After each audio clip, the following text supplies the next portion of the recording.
விருத்தாச்சலத்தில் விநாயகர் சிலைகள் கரைக்கும் நிகழ்ச்சி. இளைஞர்கள் வண்ணப்பொடிகள் தூவி ஆடிப்பாடி நீர்நிலைகளில் கரைத்தனர். விநாயகர் சதுர்த்தியை முன்னிட்டு விருத்தாச்சலம் மற்றும் சுற்றுவட்டார கிராம பகுதிகளில் 27 விநாயகர் சிலைகள் அமைக்கப்பட்டு விநாயகர் சதுர்த்தி அன்று விநாயகருக்கு அந்தந்த விழா குழுவினர் சார்பில் சிறப்பு வழிபாடுகள் நடைபெற்றது. இந்நிலையில் 3வது நாளான விநாயகர் சிலைகள் அந்தந்த பகுதிகளில் உள்ள நீர்நிலைகளில் கரைக்கும் நிகழ்ச்சி நடந்தது. இதில் ஒவ்வொரு பகுதியிலும் அமைக்கப்பட்டிருந்த விநாயகர் சிலைகளை வாகனங்களில் ஏற்றி ஊர்வலமாக கிராம பகுதிகளில் வீதி உலா நடந்தது.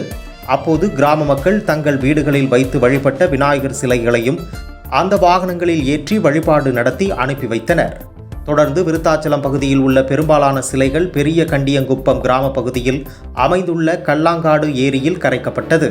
அப்போது இளைஞர்கள் மேளதாளங்கள் முழங்கி விநாயகர் சிலைகளை எடுத்து வந்து விநாயகருக்கு சூடம் ஏற்றி அவல் பொரி, பொட்டுக்கடலை உள்ளிட்ட நெய்வேத்தியங்களை வைத்து வழிபட்டு ஆழமான தண்ணீரில் மூழ்கி கரைத்தனர். இதேபோல வயலூர் பெரிய ஏரி மற்றும் அந்தந்த கிராம பகுதிகளில் அமைந்துள்ள குளம், குட்டைகளிலும் விநாயகர் சிலைகள் கரைக்கப்பட்டது. விருத்தாச்சலம் துணை போலீஸ் சூப்பரண்ட் கிரியாசக்தி தலைமையிலான inspector Murugesan, sub inspector Chandru மற்றும் போலீசார் மேற்பார்வையில் விநாயகர் சிலைகள் கரைக்கும் நிகழ்ச்சிகள் நடந்தது.